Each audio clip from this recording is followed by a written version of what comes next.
वह स्वामी अच्युतानंद ही थे जिन्होंने कांग्रेस द्वारा बाबा साहब के विरोध में फर्जी तारों के षड्यंत्र के विरोध में बाबा साहब के समर्थन में असली तार भारत से लंदन भिजवाए और बाबा साहब अम्बेडकर को गांधी के बजाय दलितों का असली नेता प्रमाणित करवाया।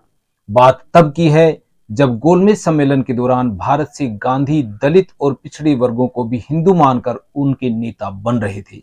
इसी समय डॉक्टर अंबेडकर ने दलितों को गैर हिंदू और अल्पसंख्यक वर्ग घोषित कर अंग्रेजों से उनके अलग प्रतिनिधित्व का दावा कर डाला, जिससे गांधी का खेल बिगड़ गया था।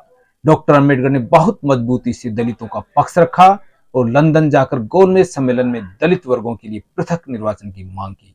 उन्होंने जोरदार तर्कों से दलितों के समर्थन में गांधी के नेतृत्व का खंडन किया।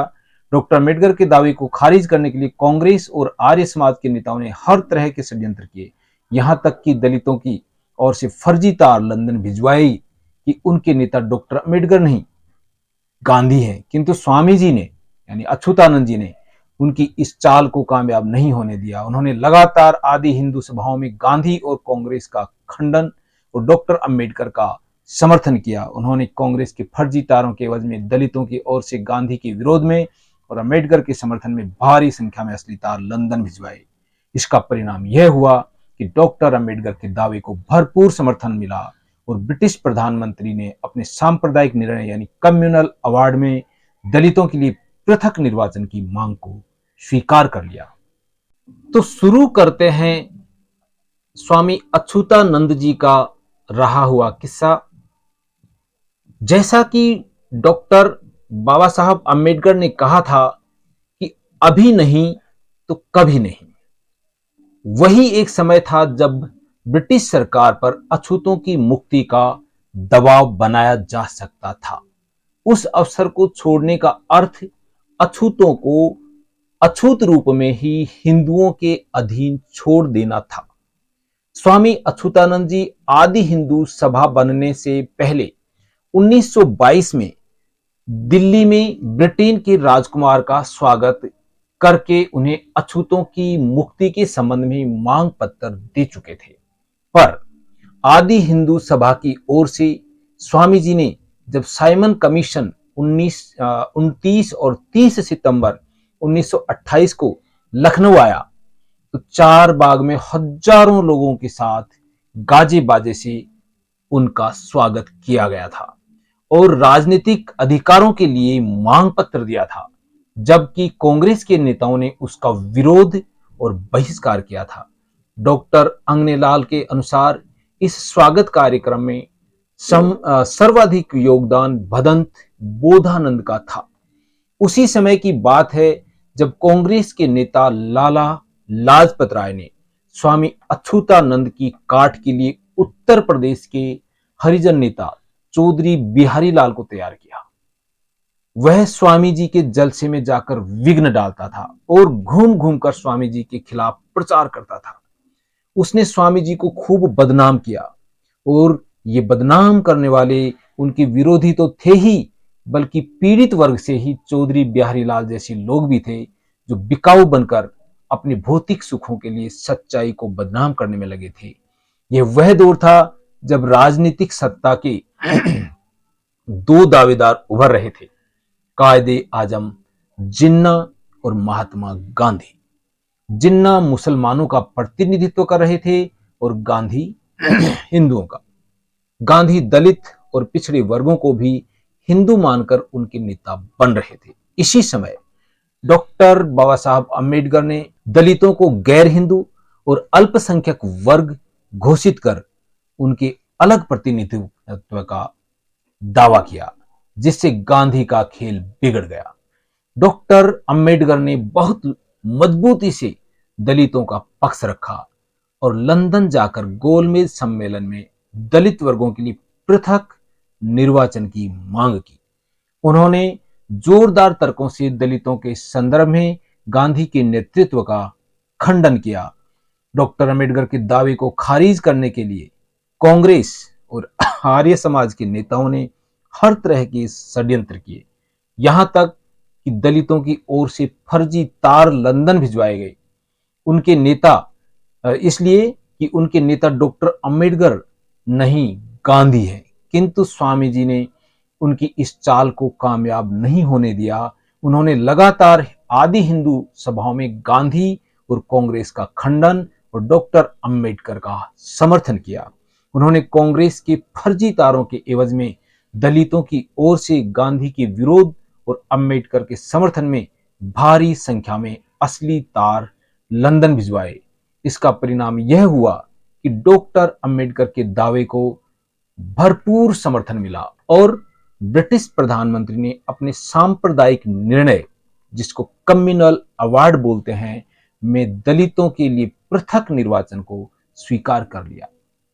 किंतु गांधी ने इस निर्णय के विरुद्ध आमरण अनशन कर दिया और डॉक्टर अंबेडकर को जीती हुई लड़ाई हारनी पड़ी। पूना में डॉक्टर अंबेडकर और गांधी के बीच समझौता हुआ। दलितों के लिए संयुक्त निर्वाचन प्रणाली को स्वीकार कर लिया गया, जिसे पूना पैक्ट कहते हैं। कारण, अगर डॉक्टर अंबेडकर समझौता नहीं करते तो हिंदू ताकतवर थे, वे गांव-गांव और शहर-शहर में दलितों को गाजर मूली की तरह काट देते, क्योंकि धर्म के लिए आर्यों की हिंसा नहीं मानी जाती। जिज्ञासु जी जो लेखक हैं वो लिखते हैं कि जिस समय पूना समझौता हो रहा था, स्वामी जी बीमार थे। यानी जब पूना समझौता, पूना पैक्ट हो रहा था गांधी के साथ बाबा साहब का, उस समय स्वामी जी बीमार थे। इस कारण वह हम उसमें अधिक योग नहीं दे सके। बाद में जब उस समझौते पर लोग उनकी राय जानने आए तो उन्होंने हंसते हुए गंभीर वाणी में कहा, जो हो गया अच्छा ही है, अब उसे स्वीकार कर लेने में ही बुद्धिमानी है। एक तो इससे महात्मा गांधी की प्राणों की रक्षा हुई और हम कलंक से बच गए। दूसरे, बड़े भाइयों यानी हिंदुओं से मेलजोल बना रहा। देखना है अब हिंदू किस तरह अपना प्रायश्चित और अपनी आत्मशुद्धि करते हैं। ये विचार और बोल थे स्वामी अच्युतानंद जी के हिंदुओं के प्रति। किंतु इसका यह अर्थ नहीं कि इस समझौते से हमारा सामाजिक और धार्मिक आंदोलन बंद हो जाएगा। स्वामी अच्युतानंद जी कह रहे हैं कि इससे, इसका मतलब ये नहीं कि हमारा सामाजिक और धार्मिक आंदोलन बंद हो जाएगा, उसे तो अब और जोरों से चलना चाहिए। हमें हिंदुओं के मंदिरों में जाने की जरूरत नहीं। हमारे आत्मदेव का मंदिर समस्त विश्व है। क्या बात कही है स्वामी अच्युतानंद जी ने। हमारे आत्मदेव का मंदिर समस्त विश्व है और प्रत्येक घट मंदिर है, जो कबीर साहब बोलते हैं। यह जो कुछ हुआ है सब हमारे आदि हिंदू आंदोलन का ही फल है। लंदन की गोलमेज सभा में अछूतों के साथ हिंदुओं के अमानवीय अत्याचारों पर चर्चा से दुखी और लज्जित होकर गांधी जब भारत आए तो उन्होंने अछूतों को हरिजन नाम दिया। जिज्ञासु जी के अनुसार गांधी ने अपने नवजीवन अखबार का नाम हरिजन सेवक कर दिया और इसकी इच्छानुसार एक हरिजन सेवक संघ भी बना डाला। हिंदू प्रेस भी हरिजन नाम का ही प्रयोग करने लगा। किंतु यह हरिजन शब्द स्वामी अच्युतानंद जी को बहुत बुरा लगा। उन्होंने इस शब्द के खंडन में जोरदार भजन लिखा, जो स्वामी जी की अच्युतानंद रचना संचयिता में ये संकलित है। इस भजन में कहा गया है कि अंत्यज पतित बहिष्कृत पादज पंचम शंकर वर्णाधर्म और अछूत पद के बाद अब गांधी ने हमें हरिजन पद दिया है। हरि का अर्थ खुदा और जन का अर्थ बंदा होता है। तब हरिजन या खुदाए जन वह हुआ जिसके माँ बाप का पता ठिकाना नहीं। अगर हम हरिजन हैं तो तुम भी हरिजन कैसे नहीं हुए, या तुम शैतान के जन हो। यथा कियो हरिजन पद हमें प्रदान, जैसे अच्युतानंद जी की जो कथन है, काव्य है, कियो हरिजन पद हमें प्रदान, अंत्यज पतित बहिष्कृत पादज, पंचम शूद्र महान, शंकर वर्ण और वर्णाधम, पद अछूत उपमान। हरि को अर्थ खुदा, जन बंदा जानत सकल जहान, बंदे खुदान बाप माए का, जिनके पता ठिकान। हम हरिजन तो तुम हूं हरिजन कसन, हम हरिजन तो तुम हूं हरिजन कसन, यानी कैसे नहीं, कहो श्रीमान कि तुम हो उनके जन जिनको जगत कहत शैतान। क्या तुम उनके जन हो जिन्हें जगत शैतान कहता है। तो स्वामी जी आदि हिंदू आंदोलन के प्रवर्तक और प्रखर राजनीतिक वक्ता ही नहीं थे, बल्कि वे हिंदी दलित साहित्य और पत्रकारिता के उद्भावक भी थे। उन्होंने 1922-23 में 2 साल दिल्ली से प्राचीन हिंदू और 24 से 32 तक 1924-32 तक कानपुर से आदि हिंदू पत्र निकाला था। आदि हिंदू नाम से ही उन्होंने कानपुर में 1925 में प्रिंटिंग प्रेस लगाया था और उसी प्रेस से वे अपने पत्र और साहित्य का प्रकाशन करते थे। वे हिंदी के पहले दलित कवि थे जिनकी कविता में हमें कबीर और रैदास की निर्गुण वाणी वैचारिकी का विकास मिलता है। कविता में उनका उपनाम हरिहर था। उनकी बहुत ही महत्वपूर्ण काव्य कृति आदि खंड काव्य है, जिसे 13 मई 1929 को H.L. जटिया म्युनिसिपल कमिश्नर तथा प्रधान आदि इन हिंदू सभा कन्नौज के द्वारा प्रकाशित कराई गई थी। इसके मुख्य पृष्ठ पर लिखा है, श्री 108 अछूत स्वामी जी महाराज की बहुत पुरानी खोई हुई अपूर्व कविता को बड़ी तलाश से पाने की खुशी में आदि हिंदू शूद्र अछूत कहने वाले भाइयों को भेंट। इससे पता चलता है कि आदि खंड काव्य की रचना 1929 से कई साल पहले हो चुकी थी, जो छपने से पहले ही खो गई थी। यह काव्य आल्हा धुन में लिखा गया है, जिसमें 63 पद और 8 पंक्तियों का एक कवित्त है। काव्य की अंतिम पंक्तियां दलित पिछड़ी दोनों जातियों को संगठित करने का संदेश देती हैं। यानी अच्युतानंद जी की जो पंक्तियां लास्ट में जो अंतिम पंक्तियां होती हैं, वो दलित पिछड़ी दोनों जातियों को संगठित करने का संदेश देती है। यथा जैसे, जो आजाद होन तुम चाहो तो अब छांट देऊ सब छूत। जो आजाद होन तुम चाहो तो अब छांट देऊ सब छूत। आदि वंश मिल जोर लगाओ 15 कोटि सछूत अछूत। उनकी कविताओं, गजलों और भजनों का संग्रह आदि वंश का डंका 1913-14 की रचना है, जो स्वामी जी के जीवन काल में ही एक बार छपकर दोबारा नहीं छपी थी। बाद में उसका प्रकाशन बहुजन कल्याण प्रकाशन लखनऊ से हुआ था, जिसका 1960 में 5वां और 1983 में 11वां संस्करण निकला था। इसी से इसकी लोकप्रियता का अनुमान लगाया जा सकता है। उनकी बहुचर्चित और लोकप्रिय कविता मनुस्मृति से जलन इसी संग्रह में है, जो मनुवाद पर संभवतः पहली कविता दलित कविता है। कव्वाली धुन में लिखी गई इस कविता की एक एक पंक्ति विचारोत्तेजक है। कुछ पंक्तियां देखिए। निस्दिन मनुस्मृति ये हमको जला रही है। निस्दिन मनुस्मृति ये हमको जला रही है। ऊपर न उठने देती नीचे गिरा रही है। ब्राह्मण व क्षत्रियों को सबका बनाया अफसर। ब्राह्मण क्षत्रियों को सबका बनाया अफसर। हमको पुराने उतरन पहनो बता रही है। हमको पुराने उतरन पहनो बता रही है। हमको बिना मजूरी, क्या हमको बिना मजूरी बैलों के साथ जोते। हमको बिना मजूरी बैलों के साथ जोते। गाली व मार उस पर, गाली व मार उस पर हमको दिला रही है ये मनुस्मृति। निस्दिन मनुस्मृति ये हमको जला रही है। लेते बेगार खाना तक पेट भर न देते। लेते बेगार खाना तक पेट भर न देते।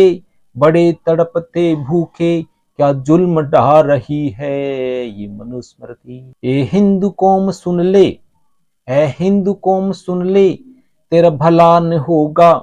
हम बेकसों को हरिहर गर तू रुला रही है। हम बेकसों को हरिहर गर तू रुला रही है, इस दिन मनुस्मृति ये हमको जला रही है, ऊपर न उठने देती, नीचे गिरा रही है, नीचे गिरा रही है। तो इस तरह से अच्युतानंद जी ने कव्वाली स्टाइल में ये मनुस्मृति हमें जला रही है कविता या काव्य पाठ लिखा। दलित साहित्य में नाटक लिखने की परंपरा भी स्वामी जी से ही आरंभ होती है। उनके दो नाटक हमें मिलते हैं, मायानंद बलिदान एक और दूसरा राम राज्य न्याय पर चंद्रिका प्रसाद जिज्ञासु जी ने लिखा है, स्वामी जी के दिमाग में कई नाटकों के प्लान थे जिनके द्वारा वे आदि हिंदू ज्ञान को साकार करना चाहते थे, किंतु उनका जीवन इतना व्यस्त और चिंता ग्रसित था कि वे अपनी इच्छानुसार उन्हें लिख न सके। उनके मनोभिलषित नाटक निम्न थे, समुद्र मंथन, बलि छलन यानी समुद्र का मंथन, जो शास्त्रों में समुद्र मंथन का जिक्र आता है, बलि छलन, राजा बलि ने जो बलि को छला गया, एकलव्य एवं सुदामा और देवदास, ये उनके मन के इच्छित नाटक थे। जिज्ञासु जी ने उनके मनोभिलषित नाटकों का परिचय देते हुए लिखा है, समुद्र मंथन का विषय आर्य देवों की प्रवंचना और धूर्तता एवं विष्णु की मोहनी औरत बनकर आदिवासी असुरों को धोखा देना था। बलि छलन का महादानी और महापराक्रमी आदिवासी असुर सम्राट महाराजा बलि को आर्य देवों और ब्राह्मणों के षड्यंत्र द्वारा बोने ब्राह्मण का रूप धारण कर विष्णु का छलना था। एकलव्य नाटक में अद्वितीय धनुर्धर निषाद पुत्र एकलव्य का अत्यंत नीचता से अंगूठा कटवाना था तथा सुदास और देवदास में यह दिखाना था कि वे दोनों भारत के आदिवासी राजा हैं। इनमें देवदास विभीषण और जयचंद की तरह है, तो आर्यों के सेनापति इंद्र से मिल गया था, जो आर्यों के सेनापति इंद्र से मिल गया था, जिसकी साजिश से सुदास पराजित हुआ और सिंध एवं पंजाब प्रदेश पर आर्यों का प्रभुत्व कायम हो गया। मायानंद बलिदान ये दूसरा नाटक है। इसमें कानपुरी संगीत शैली में लिखा गया नाटक है, जिसमें कृष्ण पहलवान का संगीत साहित्य मिलता है। इसमें दोहा, चौबोला, दौड़, बहरत, बील और गजल आदि छंद होते हैं। यह नाटक जुलाई 1956 में आदि हिंदू ऑल इंडिया महासभा कानपुर से प्रकाशित हुआ था। इसके मुख्य पृष्ठ पर सबसे ऊपर कबीर की यह पंक्ति, कहें कबीर ते छूत विवर्जित जाके संगन माया, कहें कबीर ते छूत विवर्जित जाके संगन माया, उसके नीचे नाटक का नाम है। फिर लिखा है, आदि हिंदू साधु को नरमेध यज्ञ में बलि देना। इसके ठीक नीचे ये पंक्तियां हैं, कौन सी, आगे देखें। इतिहास की इस सच्ची प्रामाणिक घटना को 1000 वर्ष बीते, इस महात्मा ने आदि हिंदू जाति पर जान देकर नगर में बसने, पहनने और ओढ़ने की आजादी दिलाई थी 1000 वर्ष पहले। नाटक में विक्रमी संवत 1100 के गुजरात देश की सिद्ध राज शासन के पाटन शहर की कहानी है, जहां पानी की कमी को पूरा करने के लिए सागर पर बांध का निर्माण किया जा रहा था, परंतु सफलता नहीं मिल रही थी। राजा ने ब्राह्मण पुरोहितों से उपाय पूछा तो उन्होंने नरमेध यज्ञ करने की सलाह दी। बलि के लिए ब्राह्मणों ने एक वेद विरोधी अछूत सत्य मायानंद को पकड़ा और राजा के पास ले गए। राजा के समक्ष मायानंद ने अपना बलिदान देने से पहले राजा से कहा कि वह बलिदान देगा जब यह राजाज्ञा जारी की जाए। अब से अछूतों को नगर में बसने, पहनने और आजादी से रहने का अधिकार होगा। नाटक में कहा गया कि राजा ने मायानंद की इच्छा पूरी की और तुरंत राज्याज्ञा जारी करवाई। दूसरा राम राज्य न्याय नाटक में राजा राम द्वारा शूद्र ऋषि शंबुक की हत्या किए जाने का चित्रण है। कायदे से यह रचना 1927 से भी पहले की होनी चाहिए। स्वामी जी मनुस्मृति कविता इसी नाटक का अंश है, यानी स्वामी जी की जो मनुस्मृति कविता है, ये जो यही नाटक राम राज्य न्याय जो नाटक है, इसकी कविता है। जो ये कविता शंबुक के द्वारा बोली गई है इस नाटक में। यह नाटक मूल रूप से उपलब्ध नहीं है। मूल नाटक को जिज्ञासु जी ने भाषा का संशोधन करके और उसमें अपने उपनाम प्रकाश से गाने जोड़कर प्रकाशित किया था। उन्होंने अपने उपनाम प्रकाश से गाने जोड़कर प्रकाशित। स्वामी जी का यह नाटक 14 साल अमुद्रित रहने पर 1964 में दूसरी बार प्रकाशित हुआ। यानी राम राज्य का न्याय है ये जो अच्युतानंद जी का नाटक, और उसमें जिसमें कि मनुस्मृति हमें जलाती है, ये कविता उन्होंने डाली। और 1995 में इसका 11वां संस्करण निकला था। स्वामी जी ने यश तो खूब पाया था, पर धन और सेहत उनके पास नहीं थी। हर समय काम करते रहने से उनकी सेहत गिरने लगी थी। इधर उनके पैर में चक्कर था जो उन्हें लगातार यात्रा में रखता था। वे अपने पास में एक झोला रखते थे जिसमें कॉपी कलम के साथ साथ आदि हिंदू सभा का पूरा दफ्तर रहता था। यात्रा में रहते तो यहां भी समय मिलता कॉपी कलम निकाल कर लिखने लगे। उनका अधिकांश साहित्य यात्राओं में ही लिखा गया। 1932 की ग्वालियर की विराट आदि हिंदू सम्मेलन के बाद उनका स्वास्थ्य खराब हो गया। धनाभाव था ही, इसलिए उनका ठीक से बेहतर इलाज नहीं हो सका। नीम हकीम डॉक्टरों से इलाज होता रहा जो घातक ही था। अतः रोग बढ़ता गया और 54 वर्ष की अल्पायु में ही 20 जुलाई 1933 को प्रातः 9:30 बजे कानपुर के बिना झाबर ईदगाह में उनका निधन हो गया।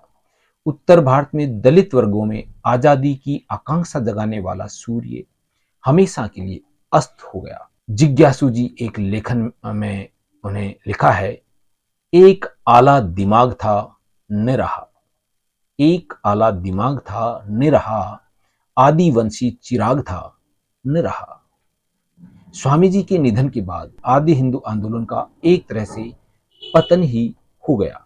उसके कुछ लोग बेहतर जीवन की तलाश में कांग्रेस में चले गए और कुछ ने आंदोलन के साथ एकनिष्ठ बने रहकर बाबा साहब डॉक्टर अंबेडकर के शेड्यूल्ड कास्ट फेडरेशन में विलय कर लिया। इसी के साथ आप सभी को बहुत बहुत धन्यवाद, साधुवाद। मैं हरि सिंह भूपेश अनुरोध करता हूं कि आपको हमारा वीडियो अच्छा लगा हो तो इसे लाइक, शेयर और सब्सक्राइब अवश्य करें। कमेंट बॉक्स में कमेंट भी अवश्य लिखें ताकि अगर कोई बात गलत कही गई हो तो हम उसे ठीक करने का प्रयास करेंगे। अगर बात मानव समाज के लिए अच्छी है तो कमेंट करते हुए हमारा हौसला अवश्य बढ़ाएं। और हाँ, नीचे दाईं तरफ एक घंटी का निशान है, उसे भी दबा दें ताकि हमारे नई वीडियो की सूचना आप तक तुरंत पहुंच सके। एक बार फिर से आप सभी का बहुत बहुत धन्यवाद, साधुवाद। Thank you very much.